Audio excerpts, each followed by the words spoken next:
ఉండగా నీ బుద్ధిని నీ జ్ఞానాన్ని చేసేయమని నీకు ప్రశ్నమ్మగా అడిగి వేడుకుంటున్నాను తండ్రి. ఆమేన్. నేను చెప్పబోయే అంశం పేరు గద్దింపునకు లోబడితే వచ్చే ప్రయోజనాలు. ముఖ్యాంశం మరొక్కసారి, గద్దింపునకు లోబడితే వచ్చే ప్రయోజనాలు. 1. గద్దింపునకు లోబడువాడు బుద్ధిమంతుడగును. సామెతలు 15:5. 2. గద్దింపును వినువాడు వివేకి అగును. సామెతలు 15:32. 3. బెత్తమును గద్దింపును జ్ఞానము కలుగజేయును. సామెతలు 29:15. 4. శిక్షార్హమైన గద్దింపులు జీవ మార్గములు.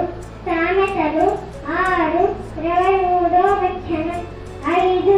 గద్దింపు జ్ఞానమును కలుగజేయును.